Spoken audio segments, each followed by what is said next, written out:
반갑습니다. 네, 오늘 정말 많은 분들이 이 자리에 함께 하고 계시는데요. 제가 오늘 여러분들과 함께 얘기 나눌 주제는 프로세일즈맨이라고 한다면 반드시 알아야 하는 회계와 세무에 관한 이야기를 준비해봤습니다. 자, 5가지 얘기를 여러분들과 함께 하려고 준비를 했는데 시간 관계상 오늘 요 2번째에 있는 재무제표 분석과 4번째에 있는 세무 쪽의 접대비 부분 같이 여러분과 이야기를 나눠보도록 하겠습니다. 자, 강연대첩 오늘 마지막 시간에 첫 번째 주제 재무제표, 재무비율 분석부터 힘차게 시작합니다. 자, 우리 지난 시간까지 회계가 무엇이고 이 회계라는 것이 결국 분계장부터 시작해서 거래가 발생한 분계부터 시작해서 재무제표가 완성되는 데 돌아가는 이런 과정들을 공부를 했습니다. 그러면은 재무제표라고 하는 것이 과연 무엇이냐라고 하는 것을 알아야 될 텐데 재무제표는 재무상태표부터 주석까지 총 5개로 구성이 되어 있다. 그 중에서 우리는 이 모든 것을 다 알면 물론 좋겠지만 적어도 이 2가지는 알고 가자는 겁니다.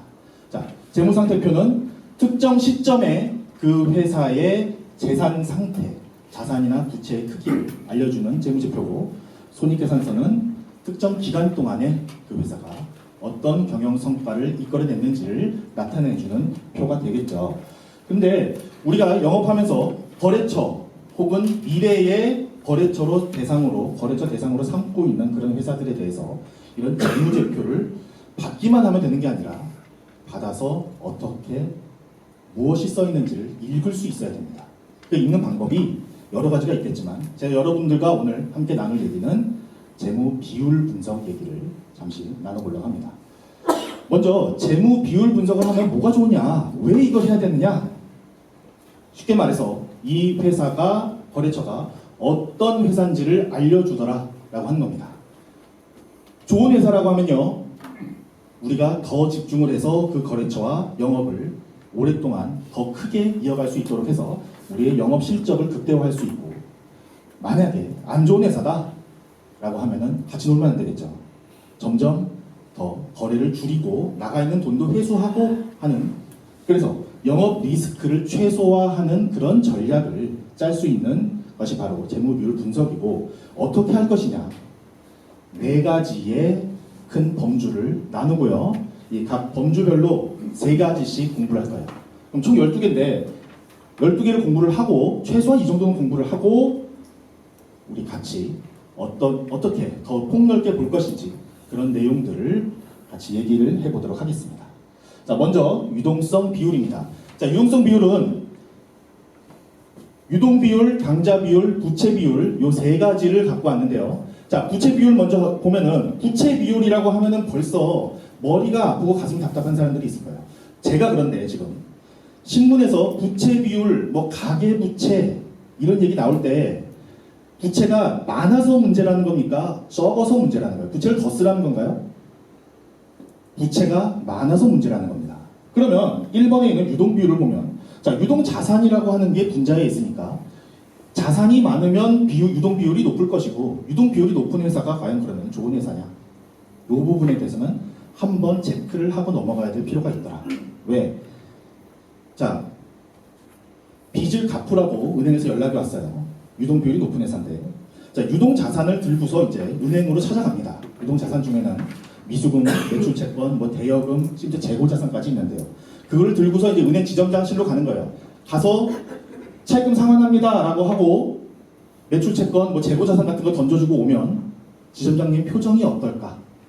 라고 하는 걸 상상해 보는 거죠. 그러면 결론이 나와요. 유동자산으로 우리가 차입금을 상환하는 것이 아니라 유동자산 안에 있는 현금으로, 돈으로 상환하는 거다. 그래서 유동비율이 높다고 좋아하지 말고 유동비율이 높은 구성 원인을 잘 파악을 해야 될 필요성이 있고요. 반대로 그럼 부채 비율이 높은 회사는 내일 당장 망하고 문 닫아야 됩니까? 라고 물어보면 꼭 그렇지는 않다. 왜? 부채 비율이 설사 높다고 하더라도 지금 내일 뭐 일주일 후에 은행에서 빚을 갚으세요라고 하는 연락이 온다고 하더라도 지금 땅이 많고 건물이 많은 그런 회사는 그걸로 추가적인 차익을 일으켜서 먼저 급한 불을 끄고 나중에 더 영업이 정상화될 수 있는 시간을 벌 수 있는 그런 능력이 있는 회사들도 충분히 있더라라고 하는 겁니다. 그래서 어떠한 하나의 비율만 가지고 이 거래처를 평가하거나 판단하지 말고 유동성 비율도 그렇고요. 수익성 비율, 활동성, 성장성 비율까지 이 모든 것을 공부를 하고 나서 종합적으로 같이 생각을 해보는 시간을 가져야 되는데 본 강의에서는 생략을 하고 실제 강의에서 이런 것들을 더 다양한 사례와 케이스를 가지고 우리 연습을 해보도록 하겠습니다. 자, 두 번째 토픽으로 세무 지식, 그 중에서 여러 가지 세무 지식이 있지만 접대비 부분을 같이 한번 공부해 보도록 하겠습니다. 자, 접대비라고 하는 것은 여러분들 영업하시면서 우리 영업하시는 분들과 뗄래야 뗄 수 없는 관계에 있어요. 뭐냐? 거래처분들 만나서 밥 먹고 진짜 몸 버려가면서까지 술 먹고 명절 때 선물하고요. 경조사 찾아다니는 것들 이런 데 쓰는 것들이 바로 접대비가 될 텐데 접대비는 업무와 관련이 있으면서 특정인에게 지출한다 라고 하는 특징이 있습니다. 그런데 자, 우리 요 지금 빨간색으로 네모친 부분을 같이 보면서 얘기를 할 텐데요. 다른 비용들과 어떠한 차이점이 있고 뭐가 다른지 한번 보도록 하죠. 자, 광고 선전비 먼저 보면은 업무와 관련이 있는 내용이라는 것은 맞는데 동일한데 불특정 다수를 상대로 지출하는 비용이다. 뭐냐면 제가 집에 들어가서 TV를 딱 틀었는데 TV 광고가 나오는데 그게 김우택이 너 혼자 봐라 라고 거액을 들여서 만든 광고가 아니라는 겁니다.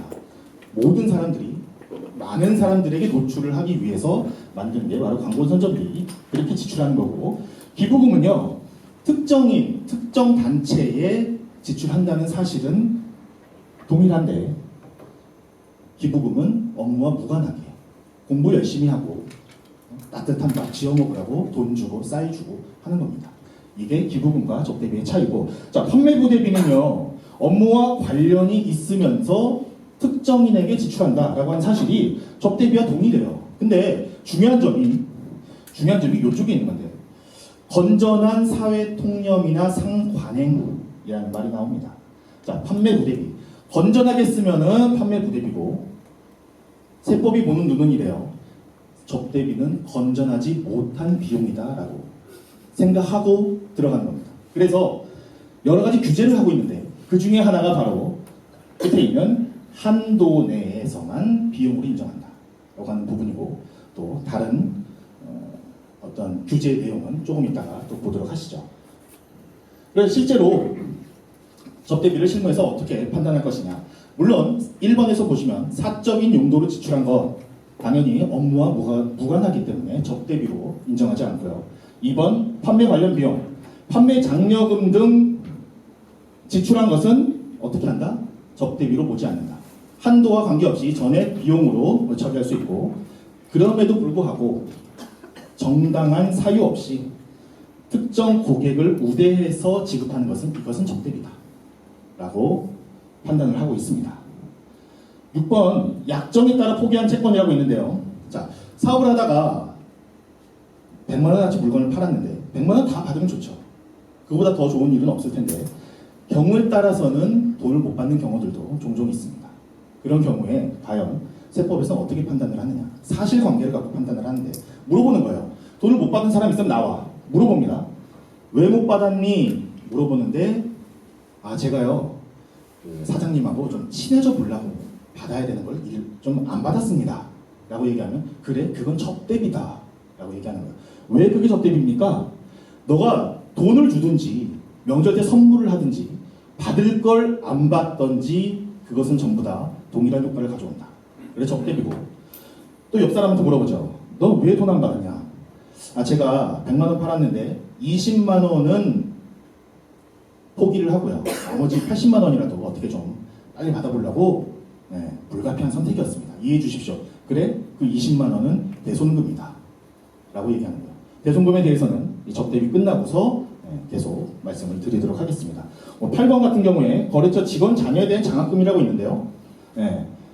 직접 주면 접대비, 교장 선생님을 통해서 학교장이 추천한 사람에게 간접적으로 주면 기부금으로 보도록 되어 있습니다.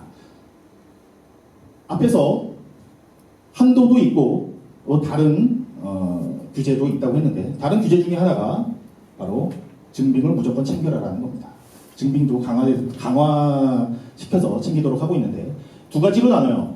일반 접대비와 경조사 접대비로 나눕니다. 그래서 일반 접대비는 10,000원이 넘는 것, 경조사 접대비는 20만 원이 넘는 것에 대해서 증빙을 반드시 챙기도록 하고 있습니다. 아니 선생님, 경조사비는 20만 원이라고 돼 있는데 저거 좀 잘못된 거 아닙니까? 너무 10,000원하고 차이가 나는데 20만 원이 맞습니다. 20만 원이 맞고, 자 우리 경조사라고 하면요, 결혼식, 장례식 이런 것들 예로 들 수 있는데, 자 만약에 세법에서 경조사비에 대해서도 무조건 증빙을 챙기세요라고 규정이 돼 있다고 하면은 우리가 결혼식장에 가서 처음에 딱 갔는데 다 돈을 내고 있는 거예요. 돈을 내고 있어갖고 뭐 카드로 내기는 좀 그렇고 현금 내면서 현금 영수증 끊어주세요라고 합니다. 그럼 끊어주는 데가 어디 있냐는 거예요. 그래서 현금 영수증 하면서 안 끊어주네. 들어갔더니 그래 뭐 증빙 내야 되니까 청첩장도 있고 하객 사진 찍으세요 하니까 그래 그걸로 사진을 찍자. 그러면 결혼식장 크게 문제 안 됩니다. 그런 식으로 하면 장례식장 가갖고 현금 영수증 얘기하는 순간 분위기가 정말 안 좋아져요. 현금 영수증 얘기 꺼내면 그리고서 그러면은 증빙을 내야 되니까 절하는데 그 가족들한테 부탁을 해갖고 인증샷 좀 찍어달라고 이러는 순간 친해지려고 갔던 거래처 상당한 데서 왼수가 돼서 두드려맞고 쫓겨나는 거죠. 그래서 세법도 이 사실을 압니다. 세법도 이 사실을 알아서 우리 관행상 20만 원까지는 그래 인정해줄게. 오케이. 그래서 20만 원 초과분에 대해서만 경조사비를 받도록 증빙을 챙기도록 하고 있습니다. 그럼 자꾸 증빙 하는데 어떤 증빙을 갖고 오라고 할까요? 여러 가지 말들이 써 있지만 밑줄 친 부분만 보시면 돼요. 신용카드, 직불카드, 현금 영수증 이 부분 하고요. 계산서와 세금 계산서 이런 것만 챙기시면 됩니다. 우리 일반적으로 뭐 물건 살 때 챙기는 것들 그리고 사업하시면서 거래할 때 챙기는 세금 계산서들만 챙기시면 된다. 근데 신용카드라고 되어 있는데요. 신용카드도 개인카드로 쓰시면 안 돼요. 반드시 법인명의라고 되어 있는 거 법인카드를 쓰셔야 된다.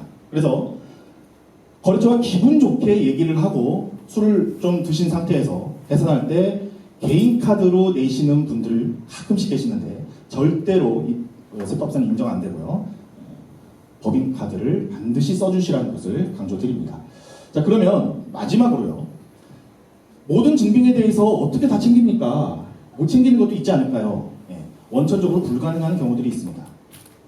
세 번째부터 보면요. 자 채권 포기 등이라고 나왔습니다. 아까 채권을 포기하면서 접대비로 인정받은 것들.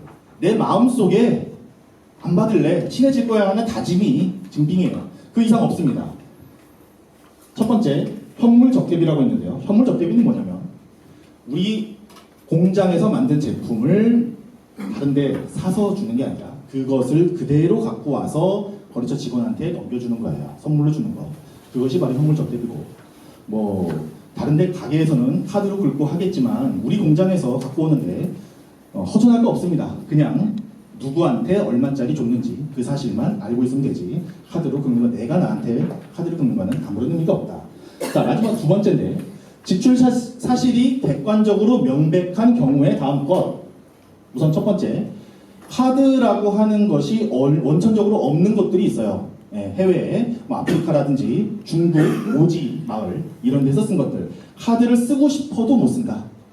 현금 써도 명백하다면 인정해 줄게. 그리고 두 번째, 자 농어민에게 직접 구입한 것으로서 농업회사는 안 되고요. 법인은 안 되고 개인, 농어민 개인한테 직접 구매한 것으로서 이런 경우 뭐가 있냐면 제가 예를 들어서 오일장 같은 데 갔는데요. 오일장에 감농사를 짓는 어르신께서 할머니께서 꽃감을 만들어서 팔고 계시는 거예요. 근데 꽃감이 조그만 꽃감이 아니라 제 얼굴만한 꽃감 팔고 있는 거야. 너무너무 신기해갖고 그걸 삽니다. 사갖고 할머니한테 할머니 카드 하면은 할머니가 뒤 허리춤에서 카드 단말기 끊어갖고 사인하라고 할 것 같아요? 그런 거 절대 없습니다. 그래서 직접 돈을 주지 말고 카드도 안 되니 현금을 은행을 통해서 지출을 해주고 그 사실을 국세청한테 알려주세요 라고 하면은 증빙으로 발행하겠다라고 하는 겁니다. 자, 여기까지 오늘 제가 준비한 강의 모두 마치겠습니다. 감사합니다.